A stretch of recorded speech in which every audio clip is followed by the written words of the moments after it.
Welcome to Author Skillset Wednesday with a quote from Emile Zola. The artist is nothing without the gift, but the gift is nothing without the work.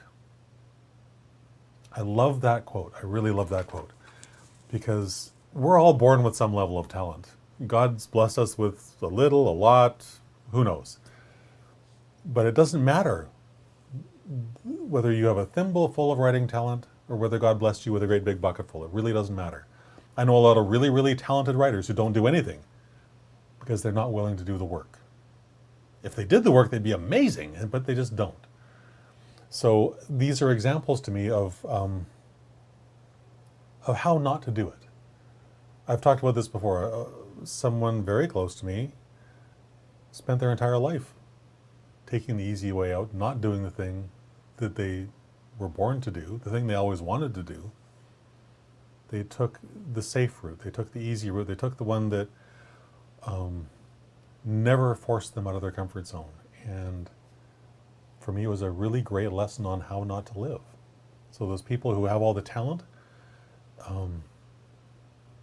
it's terrifying because I know what they're capable of. I think they do too, but they just don't do it.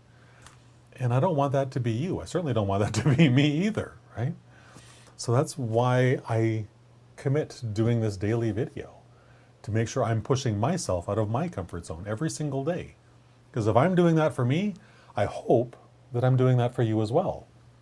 So with that long introduction, my name is Christopher D'Armani, and it is my pleasure, it is my absolute passion to empower aspiring Christian nonfiction writers. Writers just like you. So you can share the story of how God led you from trauma and pain and anguish into triumph. Because now you're at that place in your life where you know you want to give back. You know you were born for more.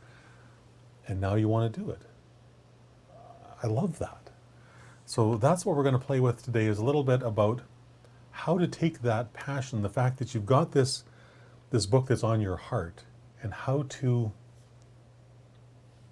turn this calling into a physical reality, a book that you can hold in your hot little hands, and the one that will transform someone else's life with the power of your words.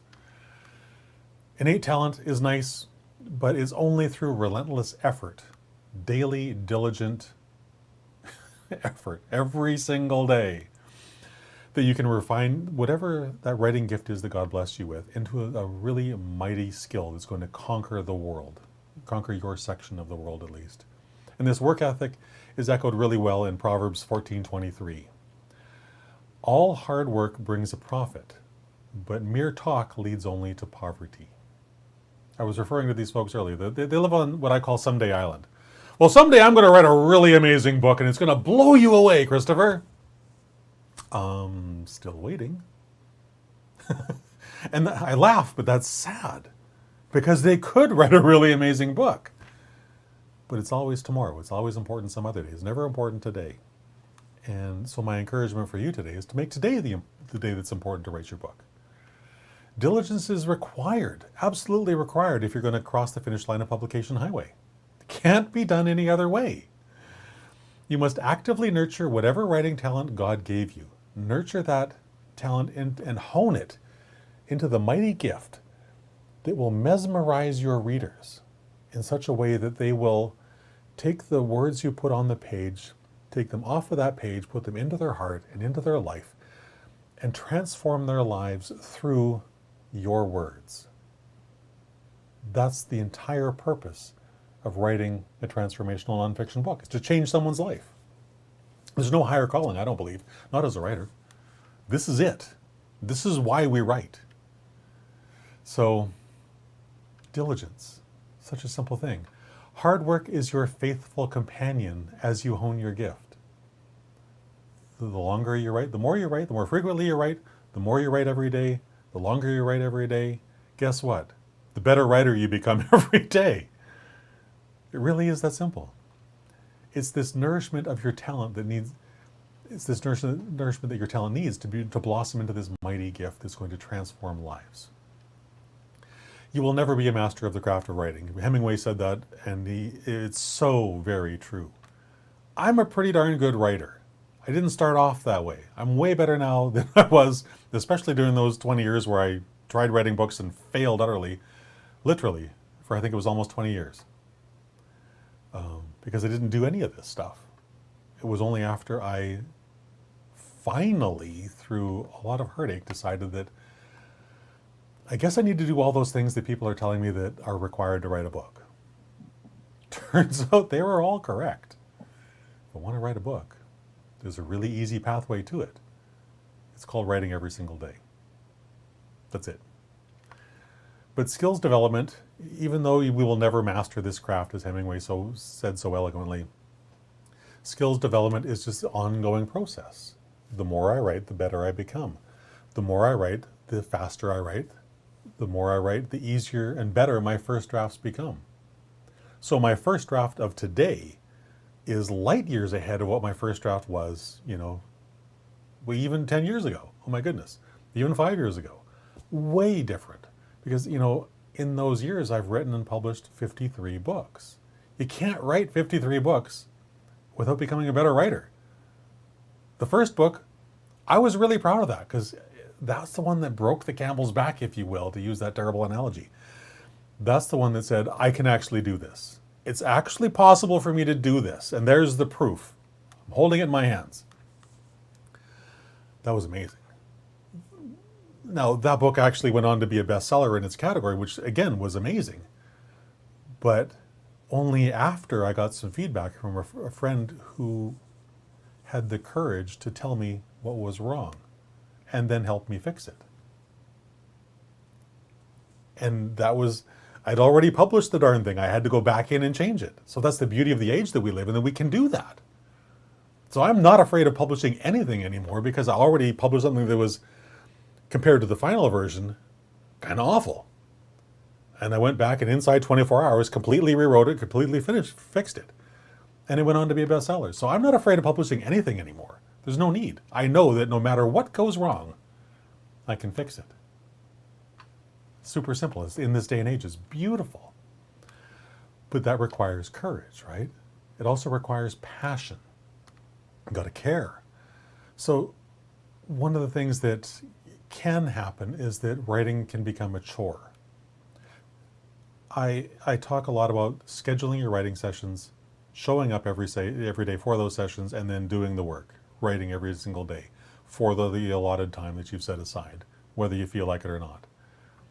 It's possible that that can lead to things feeling like, well, I have to go write today. Instead of, holy crap, it's 4 o'clock, I get to write right now for another hour. Awesome.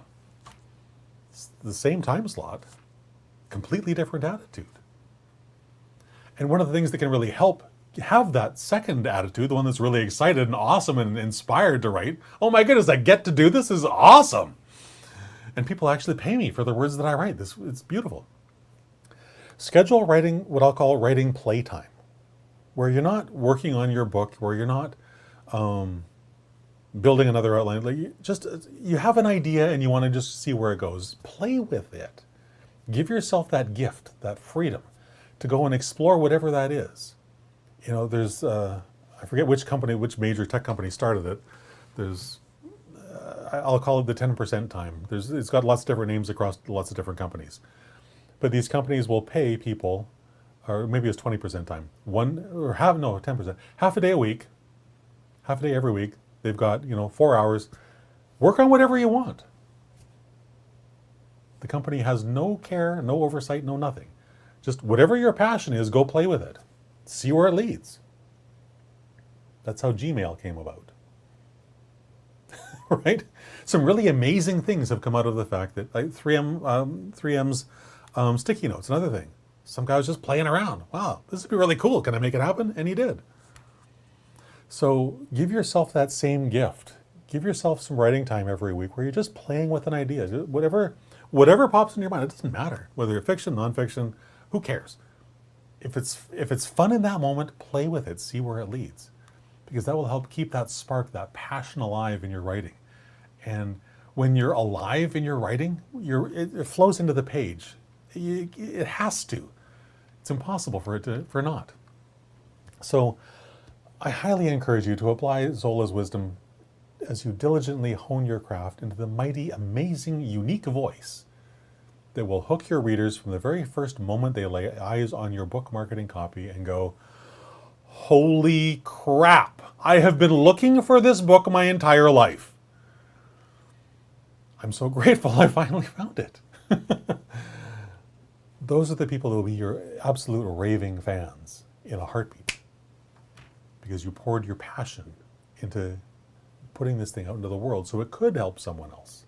It's what you're born for. It's what we're all born for. We're here to help others. That's our purpose. And your book is going to do that for others as well. And it's going to be amazing.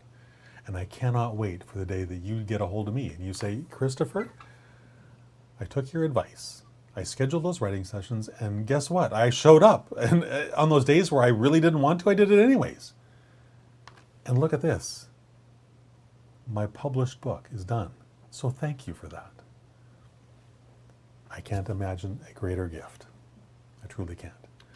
So I would love for you to also connect with me on social media so that on that day you can connect with me and tell me that. I would love that more than you can possibly imagine. authorcoach.click/Christopher. Links to all my social media accounts and links to a couple of other things that may just help you move your writing journey one more step down publication highway. So with that, I'll just leave you with this final thought. The artist is nothing without the gift, but the gift is nothing without the work. Do the work. Your purpose, your passion, your future, the people who desperately need the gift that you have to offer, they're waiting. They're waiting